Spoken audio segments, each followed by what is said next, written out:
Hot World Entertainment. Jay Polly na Bulldog ni abami babiri bakuriye mu itsinda rimwe, ariko menya ko bafite impano zitandukanye. Umwe yigaruriye imitima y'Abanyarwanda n'indirimbo ze zifite ubutumwa bukomeye, undi azwiho hardcore rap, punchlines n'imirongo ikomeye cyane. Ariko se ninde wari umuraperi ukomeye kurusha undi? Ninde ufite amateka akomeye?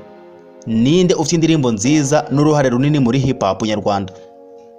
Reba iyi video kugeza ku musozo, kuko igisubizo gishobora kugutangaza. Ngwaye ikaze, nitwa Dempa 250. Jay Polly na Bulldog ni amazina birakomeye cyane mu mateka ya hip hop nyarwanda.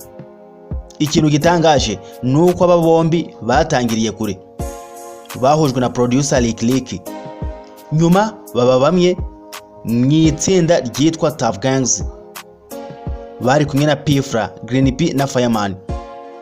Ariko ikibazo bakunzi ba hip hop bakunze kwibaza ni kimwe: hagati ya Jay Polly na Bulldog ninde wari umuraperi ukomeye kurusha undi? Ni nayo mpamvu tugiye kubagezaho bimwe mu bice bitandukanye bigereranya aba baraperi bombi. Icyambere ni uburyo bageze muri hip hop. Jay Polly yatangiye gukunda umuziki akiri muto, ahura na Green P aha bari mu mashuri yisumbuye, nyuma bakorana na producer Lick ni nawe wabahuje na Bulldog, maze nyuma havuka Tuff Gangs. Bulldog nawe yari amaze kubaka izina nk'umwe mu baraperi bakomeye bo muri icyo gihe. Guhura kwabo niko kwagize uruhare mu kubaka Tuff Gangs, itsinda ryari rigizwe uruhare rukomeye mu iterambere rya hip hop nyarwanda. Aha rero niho byatangiriye. Tugiye kureba noneho ubutumwa mu ndirimbo. Jay Polly yarazwi cyane ku ndirimbo zavugaga ku buzima busanzwe, ku bantu bafite ibibazo ndetse n'imibereho y'abaturage.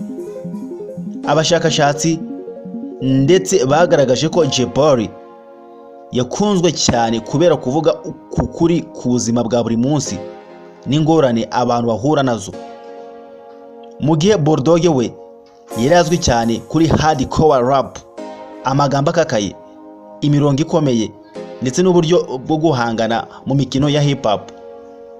Aha Jay Polly afite amanota menshi ku butumwa bugera ku bantu benshi, na Bulldog akagira imbaraga muri hardcore rap. Icya gatatu, tugiye kureba ku bwanditsi n'ubuhanga mu kurapa. Iyo ugereze ku bijyanye no kwandika no gutanga imirongo, bombi bari bafite umwimerere wabo. Jay Polly yarafite uburyo bwo gukora indirimbo yumvwa n'abantu benshi, akavanga rap n'ubutumwa ku buryo indirimbo ze zageze ku bantu batari bazi cyane injyana ya hip hop. Gusa abatari abakunzi ba hardcore hip hop nabo ubwabo bahise bayikunda. Bulldog we yakundwaga cyane n'abakunzi bashaka rap ikomeye cyane, punchlines n'imirongo ifite uburemere. Naha rero ikibazo kiba gikomeye: niba ukunda ubutumwa mu ndirimbo zifite inkuru, ushobora guhitamo Jay Polly. Niba ukunda hardcore rap n'imirongo ikakaye, wahitamo Bulldog. Icya kane, tugiye kureba ibyagezweho kuri bombi. Aha niho Jay Polly yabonye advantage ikomeye cyane. Jay yatwaye Guma Guma Superstars 2014 nyuma yo kuba yaramaze guhatanira iri rushanwa mbere. Ibi byamuhaye izina rikomeye cyane hanze y'abakunzi ba hip hop gusa. Yagize kandi indirimbo zakunzwe cyane nka DFWD, Ndacyariho ndetse na Marayika. Hari n'izindi yakoze cyane nk'Akanyarira Jisho zamushize ku rundi rwego.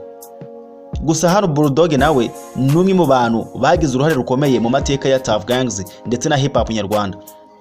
Ku bijyanye n'ibikombe n'icyubahiro rusange mu muziki, Jay Polly niwe ufite advantage iri hejuru. Icya gatanu, umuriro wa Tuff Gangs.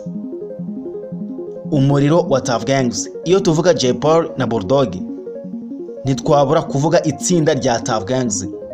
itsinda ryarimo abaraperi Jay Polly, Bull Dogg, Green P, Fireman na P-Fla, kandi ryagize uruhare rukomeye mu kuzamura hip hop nyarwanda. Indirimbo nka Kwicuma, Gereza n'Amaganya ziri mu bikorwa byagiye bigira uruhare mu mateka y'iryo tsinda.